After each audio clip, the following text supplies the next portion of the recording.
No episódio anterior, exploramos a Reforma Protestante, um movimento que transformou profundamente o cristianismo ocidental e desafiou a autoridade da Igreja Católica.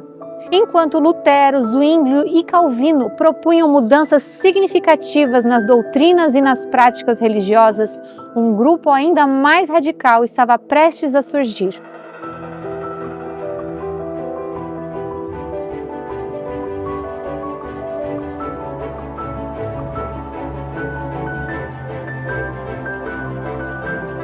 Os historiadores, em geral, se referem a eles como a terceira asa da Reforma, sendo que as outras duas são a luterana e a reformada.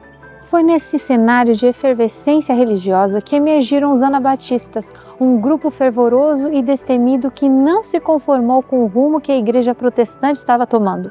Eles não apenas lutaram por novas reformas, mas também enfrentaram uma perseguição implacável.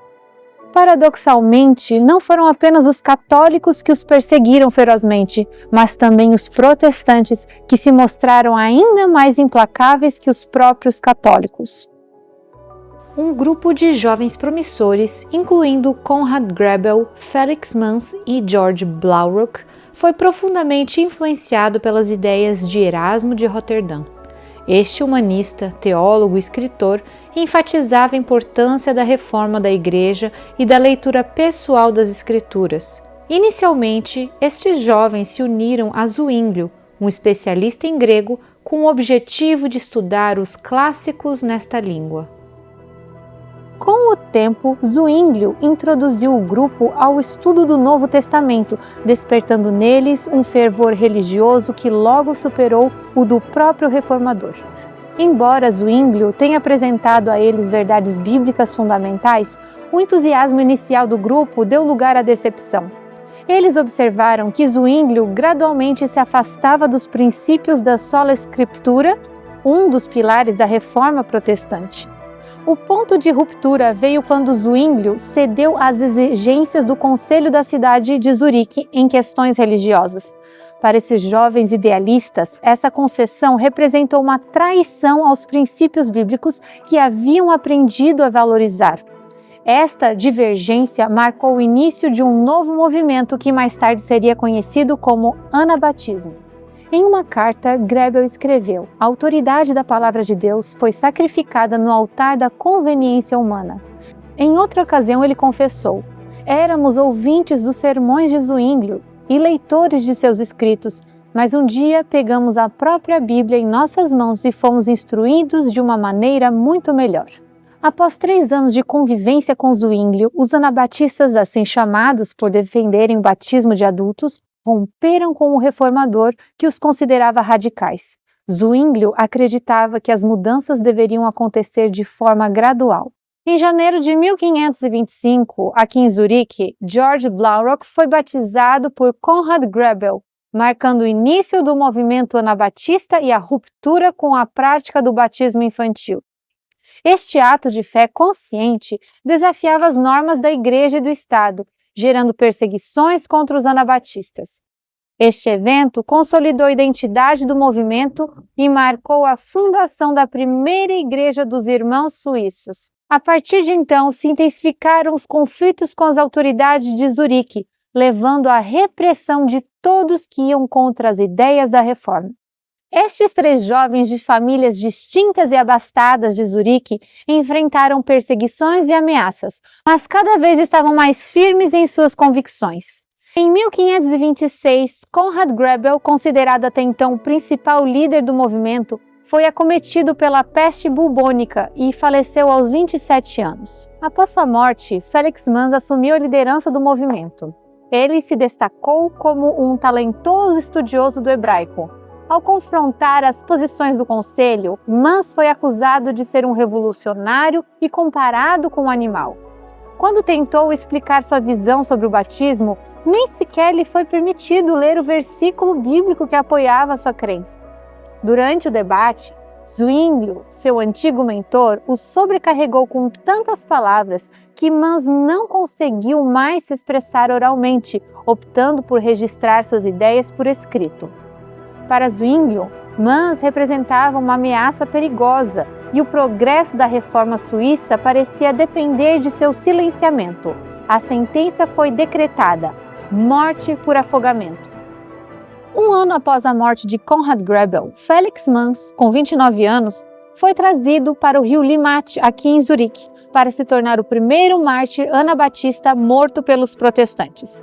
Enquanto era escoltado da prisão até este local de execução, Manz louvava a Deus e pregava fervorosamente. Sua mãe o encorajava a manter a sua fé firme apesar das tentativas de um ministro protestante de silenciá-lo. Amarrado e colocado em um barco, Manz foi lançado nas águas geladas do rio em um ato cruelmente descrito por seus oponentes como uma terceira forma de batismo. Essa é uma placa em memória reforçando a resiliência deste homem. Manz compôs o hino "Com prazer quero cantar assim", que ainda integra os hinários da comunidade anabatista, como os Amish e os Luteristas. Com alegria cantarei agora, porque o meu coração se regozija em Deus, que me proporcionou tanta tolerância, a ponto de me salvar da morte, que jamais parece ter fim. Louvo a Ti, Cristo dos céus, que transformou toda a minha dor.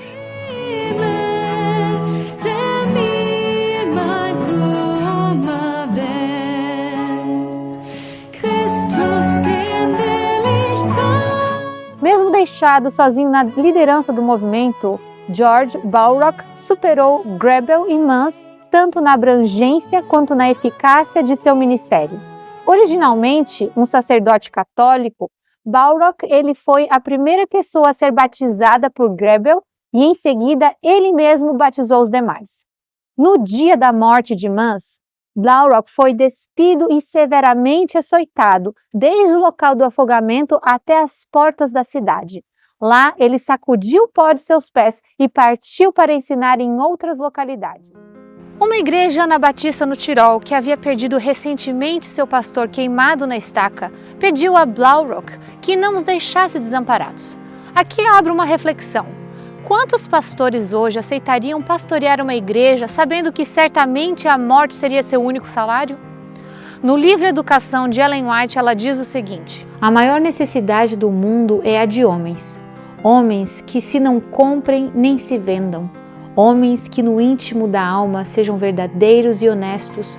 Homens que não temam chamar o pecado pelo seu nome exato. Homens cuja consciência seja tão fiel ao dever como a bússola o é ao polo. Homens que permaneçam firmes pelo que é reto, ainda que caiam os céus. Sem temer o mesmo destino do antigo pastor, este corajoso homem de Deus aceitou prontamente. A congregação crescia rapidamente, tornando a clandestinidade cada vez mais inviável. Como já era de se esperar, Balrock foi preso e cruelmente torturado na tentativa de obter informações sobre o número de anabatistas na região. Na prisão, antes de ser queimado na fogueira, ele escreveu 2 hinos e um sermão de admoestação. O hino "Deus, eu quero te louvar" expressa a sua profunda devoção e fé. Senhor Deus, quanto eu te louvo, de agora em diante para sempre. Que tu me dês a verdadeira fé pela qual eu possa conhecer-te. Não te esqueças de mim, ó Pai, esteja perto de mim para sempre. Teu Espírito me proteja e me ensine, que nas grandes aflições teu consolo eu possa sempre experimentar e que valentemente a vitória nessa luta eu possa alcançar. O martírio tornou-se um símbolo do anabatismo, com muitos seguidores enfrentando esse destino, sendo Michael Sattler um dos casos mais notáveis. Acredita-se que ele tenha sido padre antes de se converter, mas não há evidências claras devido à destruição de registros dos hereges. Sattler envolveu-se em debates com Zwinglio, que havia prometido uma discussão aberta sobre o batismo de infantes versus batismo de adultos, mas essa promessa não foi cumprida. Como consequência, Sattler e outros foram presos e depois deportados para Estrasburgo, uma cidade mais tolerante. Sua posição teológica e espírito pacífico conquistaram a simpatia de muitos reformadores na cidade. No entanto, ele era constantemente pressionado a mudar suas opiniões com base na justificativa de 1 Timóteo 1, 3-7. Para advertires a alguns que não ensinem outra doutrina, nem se deem a fábulas ou a genealogias intermináveis que mais produzem questões do que edificação de Deus, que consiste na fé, assim o faço agora. Ora, o fim do mandamento é o amor de um coração puro e de uma boa consciência e de uma fé não fingida, do que, desviando-se alguns, se entregaram a vãs contendas, querendo ser mestres da lei e não entendendo nem o que dizem, nem o que afirmam. Este mesmo argumento foi utilizado por Zwinglio. Hoje ainda há aqueles que se valem de textos bíblicos, aplicando-os conforme lhes convém, sem considerar o contexto. É precisamente pela falta de argumentos plausíveis que afirmam que em certos assuntos o silêncio é ouro, mas apenas o silêncio do oponente. Mesmo sendo largamente coagido pelos irmãos protestantes, ainda assim Sattler manteve-se firme em suas convicções. Acusado de várias heresias, sua defesa foi hábil e corajosa e nada abalou sua serenidade, nem mesmo a sua sentença cruel, que era ter a língua cortada em praça pública e a pele arrancada com um alicate em brasa e em seguida ser queimado. Durante as torturas ele orou: Deus eterno e todo-poderoso, Tu és o caminho e a verdade. Pelo fato de não terem conseguido provar meu erro, com a Tua ajuda até hoje testificarei sobre a verdade e a selarei com o meu sangue. Quando as cordas que o amarravam foram queimadas, ele levantou os polegares, dando o sinal prometido: a morte de mártir era suportável. Mais uma vez, através dessa história, comprovamos o que muitos mártires já demonstraram. É possível suportar as mais terríveis torturas por amor a Cristo. Que essas histórias nos toquem profundamente e nos inspirem, se necessário, a também sacrificarmos nossas vidas por amor do Mestre. A severa perseguição trouxe consequências. Dezenas de milhares de pessoas pereceram. O conde de Alzey ficou desanimado com o crescimento dos anabatistas, mesmo após as execuções em massa fracassarem. Disse que ele afirmou: o que farei? Quanto mais executo, mais eles aumentam. Os anabatistas foram mortos, mas a verdade que defendiam não pôde ser sufocada.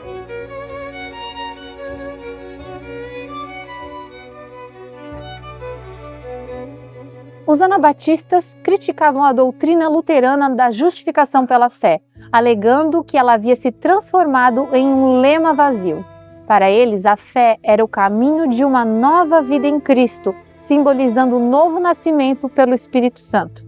Hubmaier, outro mártir anabatista, tratou dessa questão em seus 18 artigos doutrinários da Reforma em Waldshut. Ele escreveu: apenas a fé nos torna santos diante de Deus. Para ele, a fé salvadora não apenas declara justiça, mas também gera uma nova santidade na vida da pessoa, manifestando-se em obras de amor fraternal. Podemos notar que para os anabatistas havia uma ênfase maior na transformação da vida do crente como evidência de uma fé genuína, santificação, enquanto os luteranos enfatizavam a graça de Deus como o único meio de justificação.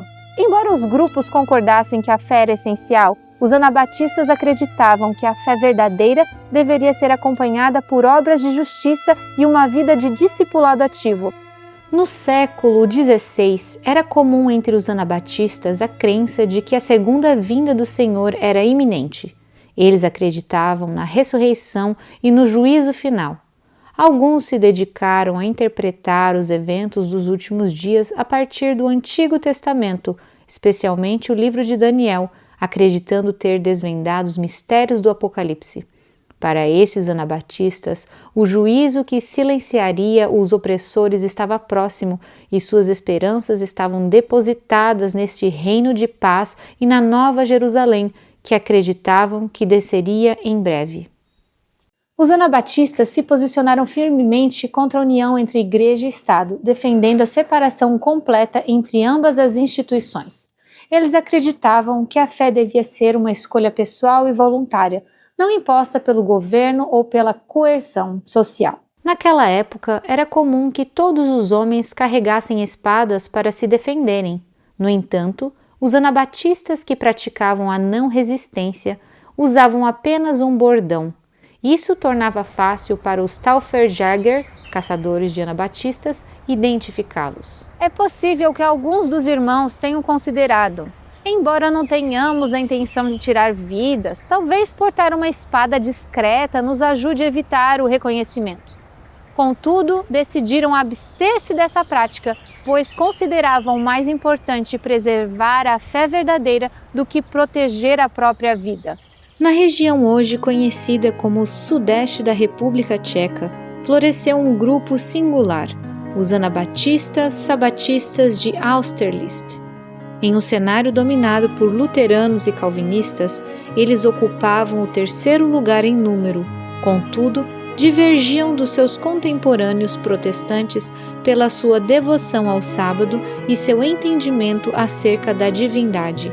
Este grupo ocupava um papel significativo na sociedade religiosa da época. Oswald Gleid, uma figura central entre os anabatistas sabatistas, começou sua trajetória como sacerdote franciscano na Alemanha.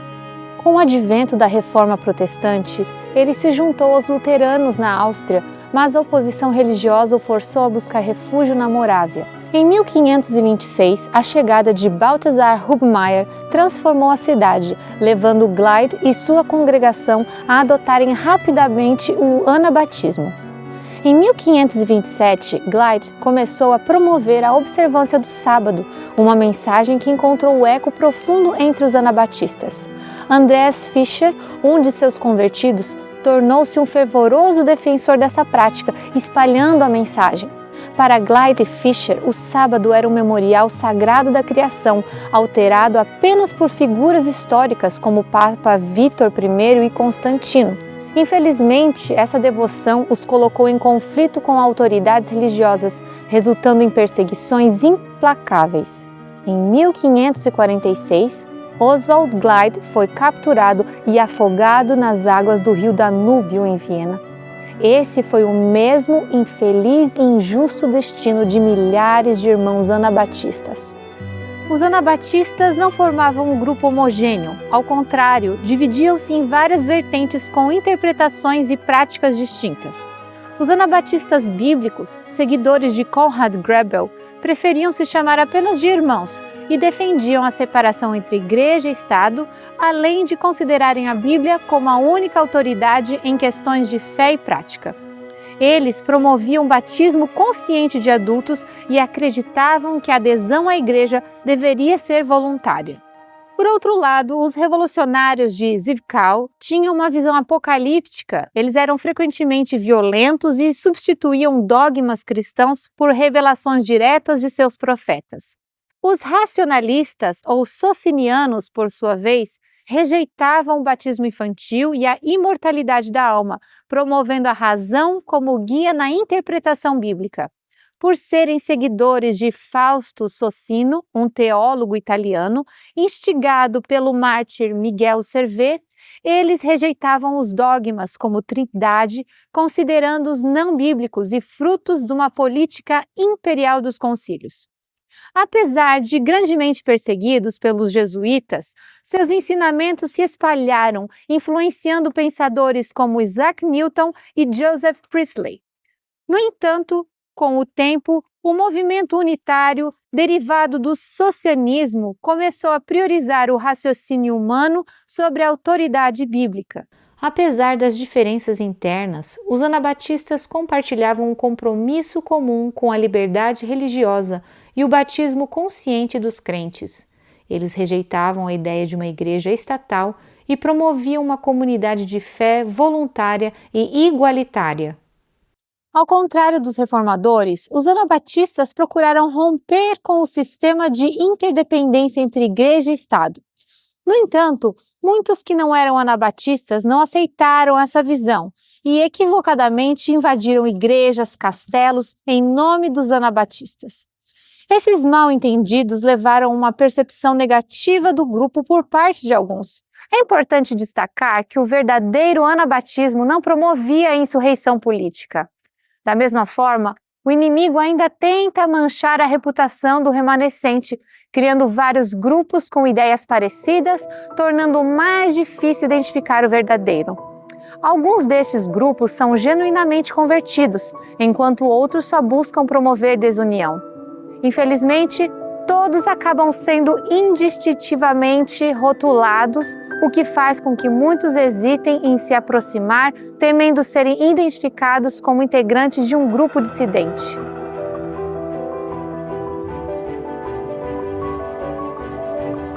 Os meio-anabatistas, também chamados de Haupttaufer, desempenhavam um papel crucial na igreja anabatista durante o século XVI e XVII, sendo talvez essenciais para a sobrevivência do grupo.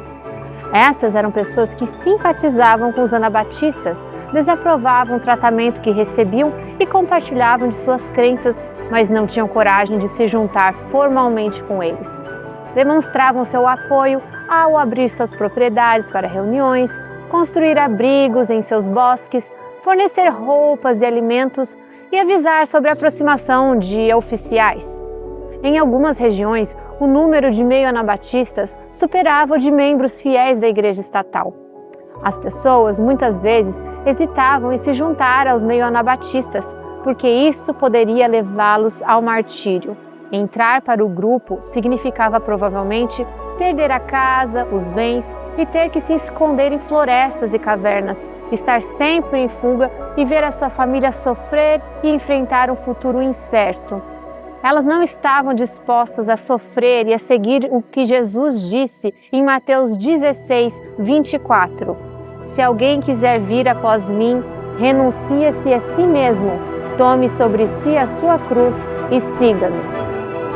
Ao encerrarmos nossa jornada pela história dos anabatistas, somos confrontados com um legado de coragem, fé inabalável e princípios que ecoam através dos séculos. A resiliência dos anabatistas diante de perseguições implacáveis nos serve de inspiração.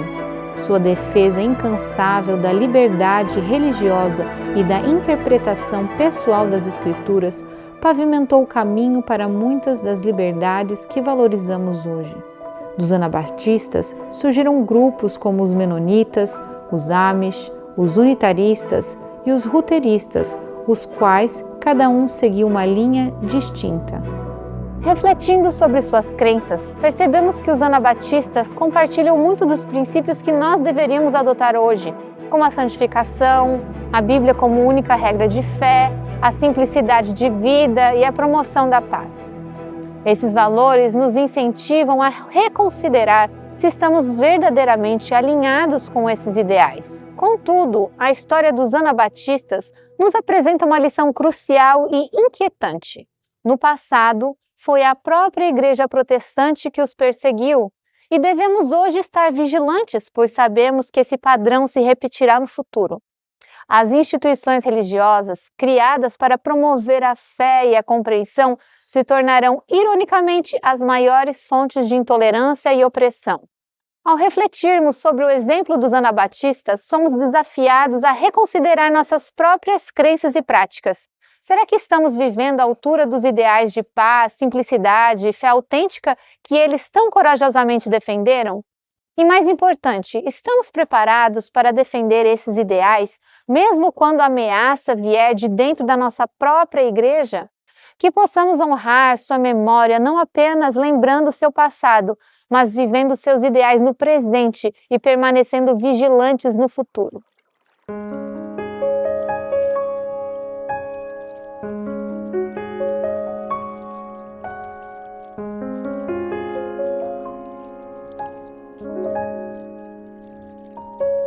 Bem-aventurados os perseguidos por causa da justiça, porque deles é o reino nos céus. Bem-aventurados são vocês quando por minha causa os insultarem e os perseguirem, e mentindo disserem todo mal contra vocês. Alegrem-se e exultem, porque grande é a sua recompensa nos céus, porque assim perseguirão os profetas